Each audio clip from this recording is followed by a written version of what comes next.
Hey everyone, my name is Crystal Martin, and if you don't know me already, I'm a lieutenant in the United States Navy. I'm in the Medical Service Corps and I'm a healthcare administrator. And one of the big reasons I wanted to make this video was I get a lot of enlisted sailors that come up to me and kind of ask me about the enlisted officer programs. And most of the time, I don't have a lot of time because I'm working 24/7. I work in patient administration right now, and it's really hard for me to dedicate the time needed to kind of sit down with them and talk about their packages, or even talk about the programs, the different programs that are out there.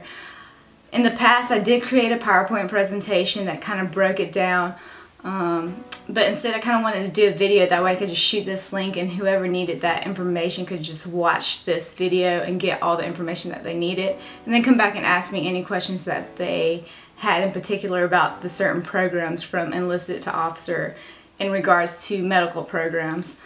So just a quick background, when I first joined the Navy, I originally hadn't even planned to join the Navy. I got my undergrad at Clemson University, my master's at the Medical University of South Carolina. I graduated in 2007 when the economy took a nosedive. So yeah, when I graduated, there were no jobs available.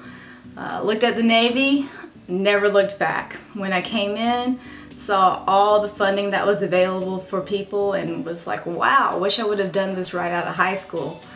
And with all my sailors, I tell them every day, you know, take advantage of what the Navy can give you. Take advantage of all the funds that they give you to further your education. Take advantage of everything that is available to you.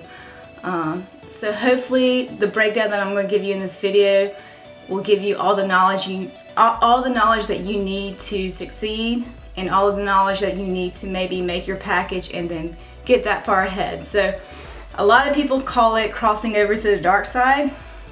I hate that phrase. Hate it. I wish everyone would just drop that phrase. I don't believe in that. I believe in it's your profession. It's furthering your knowledge and your skill level. Is furthering what you want to do in your life, what you want to do in your profession. So if a college education and a certain skill set is something you want to achieve, that is something you should do. And if the Navy can give it to you, I think you should go that route and achieve it. So with that said, the Navy has a lot to offer, whether it's the msc-ipp, whether it's HPSP, whether it's HCSP or is it HSCP. I always get those acronyms mixed up. But I'm going to go over it really briefly through the PowerPoint presentation, so enjoy. So now you've finally decided that you want a career in medical. What jobs are available to you? What programs are available to you? Well, that's what we're going to discuss in this presentation. So since I'm Navy, my main focus is going to be Navy, but this also exists in the Army and the Air Force. Not exactly like this, but in the Navy we have the Medical Corps, the Dental Corps, the Nurse Corps, the Medical Service Corps. And as you can see, it's listed as Medical Corps is mostly doctors, Dental Corps is dentists, Nurse Corps nurses, and Medical Service Corps is pretty much everything else, but we of course are the best corps. So I know these slides are kind of busy, so at any point during the video feel free to pause it and read through the slides. I'm going to start with the Medical Corps and Dental Corps programs. The first scholarship program is really available only to civilians, so you kind of have to get out of the service to have this one. It's the Health Profession Scholarship Program. There isn't much for doctors and dentists as far as enlisted to officer programs, but there are definitely civilian programs and scholarship programs like this one, which 100% of their tuition is paid. You get about a $2,000 stipend. You also get reimbursement for books, active duty pay for 45 days out of the year, and then really the only obligation you have is a 1-to-1 ratio for how long you use the scholarship program, with a minimum of 2 years for physicians and 3 years for other specialties. You can see the qualifications listed there. There is also the other one, that's the Health Collegiate Scholarship Program, which is for many other specialties as well, which can be PA and dentist. and it can also be healthcare administrators. I don't have that one listed, but you can also look that one up. So the next way is pretty easy. You just apply to USIS, the Uniformed Services University of Health Sciences.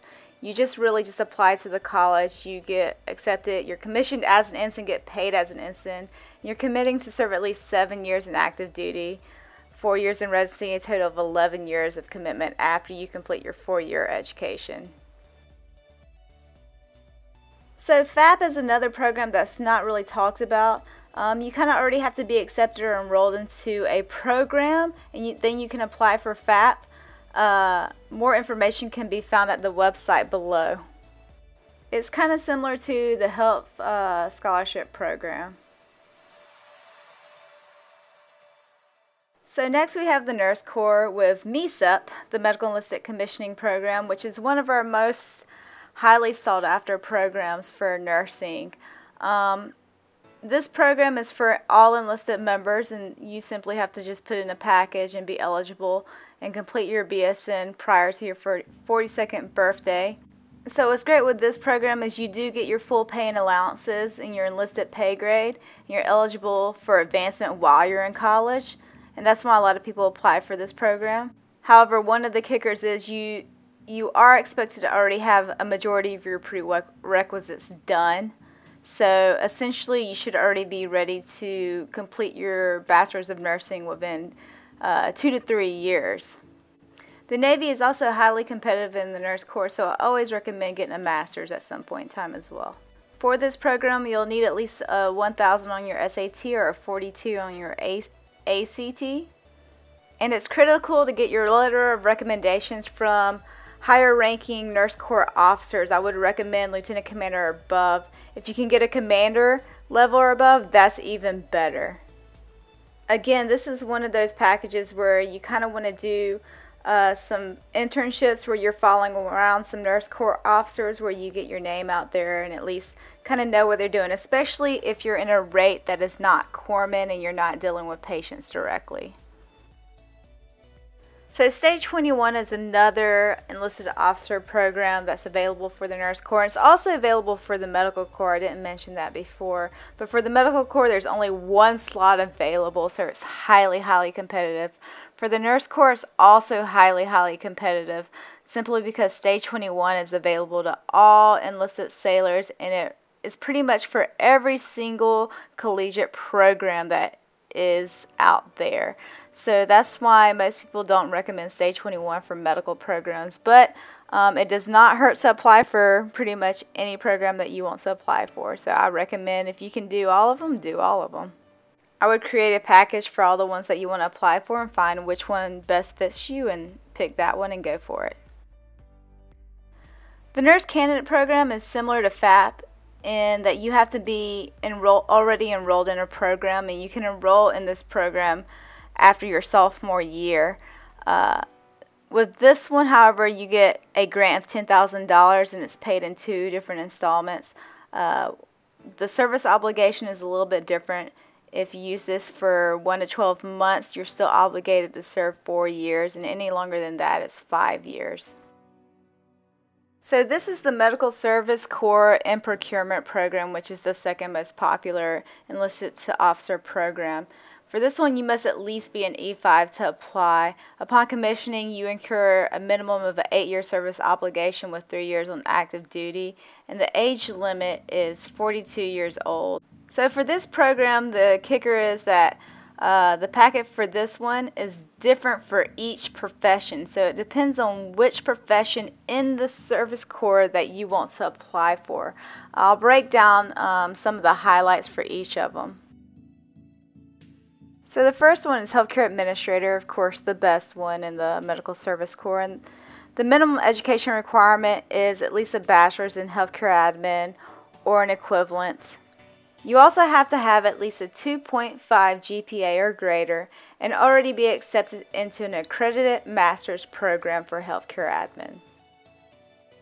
For physician assistant, I actually recommend going to the NAV-MPT&E website and pulling up the Medical Service Corps and Procurement Program instruction and looking at the 1420 Table A and the prerequisites for PA and making a checklist and making sure that you have everything that you need to apply for that program.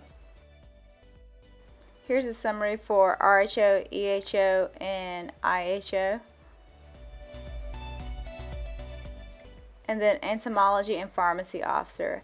Again, I recommend looking at the msc-ipp instruction because each specialty varies so much that it's really hard to put this all in a PowerPoint presentation. So as you all saw, many of the programs listed here require bachelor's degrees or undergrads. So one of the things we all get as active duty members is tuition assistance.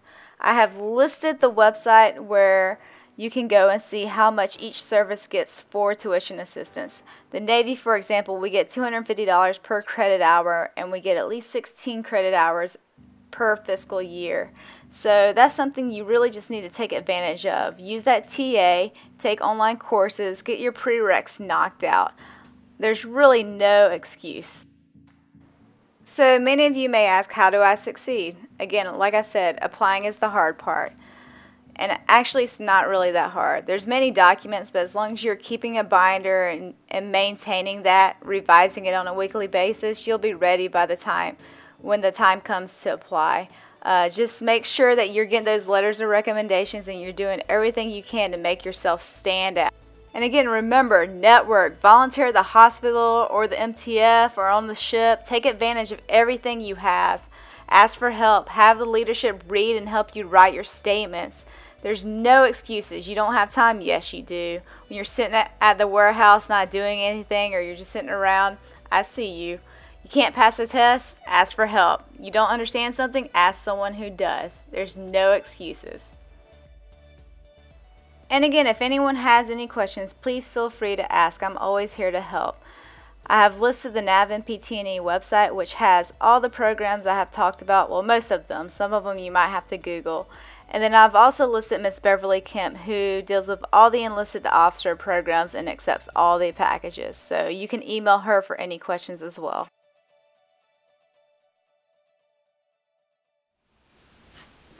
So that kind of sums up everything for enlisted officer programs. What are you waiting for? Go ahead and start on that package.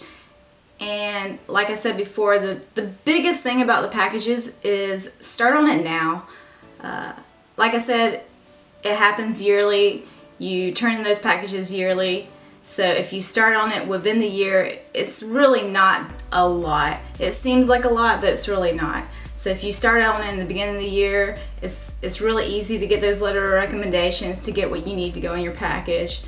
Just start on it sooner rather than later. If you wait the month before it's due, yes, it's a lot of work, and you're probably not going to get what you need to get that package in, and it is highly competitive for a lot of the programs. So just make sure that you're consistently working on it. If you don't get picked up the first time, don't get discouraged. That happens a lot. Apply the next year, apply the third year, apply the fourth year. Keep trying, keep going, because no matter what, you want to achieve your goals. And if maybe doing one of the enlisted officer programs isn't the route that you need to take, keep doing the TA, keep taking your classes, keep striving towards that goal, keep your eye on the ball and keep focused, and just make sure you stay on that path towards success. But stay motivated, and for enlisted officer packages, Miss Beverly Kemp is your contact at Walter Reed Bethesda. She's awesome. Look her up in Global. She's available. And then find your career counselor. They're usually very knowledgeable about these packages as well and can help you put it together. Alright guys, thank you. Comment below if you have any other questions, or if you'd like me to post any videos about any other programs or anything else, please let me know. If you have any other questions about the Navy, please let me know. Bye guys.